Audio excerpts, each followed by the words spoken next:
जय हिंद साथियों, मैं कैलाशपति राव।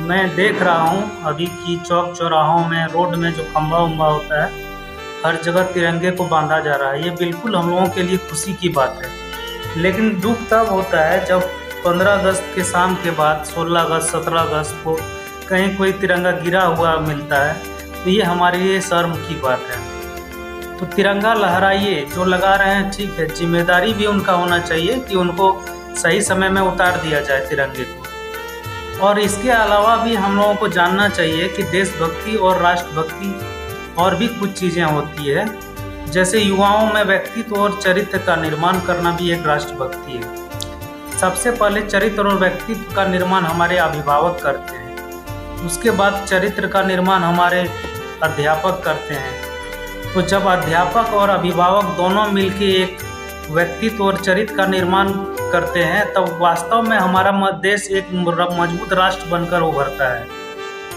इसके अलावा जब कोई आदमी एक कचरा उठाकर डस्टबिन में भी डाल रहा है, तो उससे भी बड़ा कोई देशभक्त नहीं।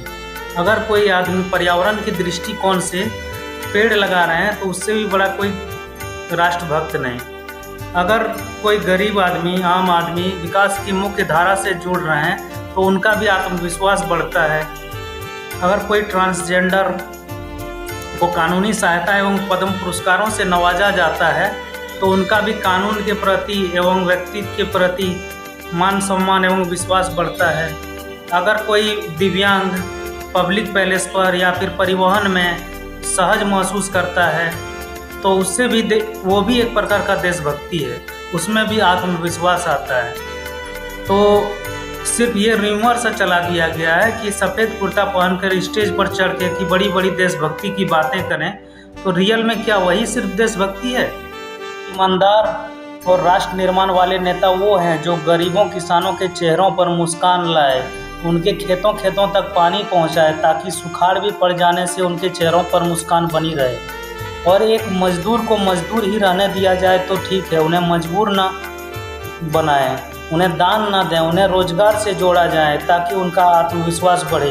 अगर दान ही करना है तो जीते जी रक्तदान कीजिए और मरने के बाद अंग दान कीजिए, ताकि किसी को जीवन दान दिया जा सके।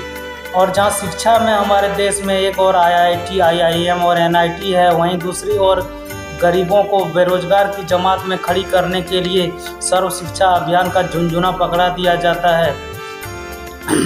हमारे शिक्षा नीति दो ही लोगों के लिए है, एक तो विद्वान के लिए और एक धनवान के लिए। जहां हमारे सरकारी स्कूलों में मध्याह्न भोजन की जगह अगर गुणवत्तापूर्ण शिक्षा और अर्चना के लिए जोड़ा जाए, तो ही देश का राष्ट्र निर्माण हो सकता है। और मैं सैल्यूट करना चाहूँगा उन जवानों को, किसानों को, देश के पुलिस प्रशासनों को और उन सारे लोगों को जो देश के राष्ट्र निर्माण में महत्वपूर्ण भूमिका निभा रहे हैं। हमारा देश जहां एक सबसे बड़ा लोकतांत्रिक देश है, वहीं यहाँ हिंदू पैदा हो रहे हैं, मुस्लिम पैदा हो रहे हैं, सिख और ईसाई पैदा हो रहे हैं। बदकिस्मती से एक सच्चा इंसान पैदा नहीं हो रहे हैं। जहाँ की राष्ट्र निर्माण और देश निर्माण के लिए हिंदू, मुस्लिम, सिख, ईसाई की नहीं, एक सच्चे इंसान की ज़रूरत है। महिला सुरक्षा के मामले में आज भी हमारा देश चौथे नंबर पर है। महिलाओं का पूजा नहीं, सम्मान कीजिए। जहाँ हमारे देश की जिम्मेदारी नहीं है हमें आगे ले जाने की, हमें जिम्मेदारी है अपने देश को आगे ले जाने की। हम अपने जान के दुश्मन को जान कहते हैं, हम अपने जान के दुश्मन को जान कहते हैं, मोहब्बत के इस मिट्टी को ही हिंदुस्तान कहते हैं। और अंत में बस इतना ही कहना चाहूँगा, हमारा देश महान है, महान था और महान रहेगा। जय हिंद।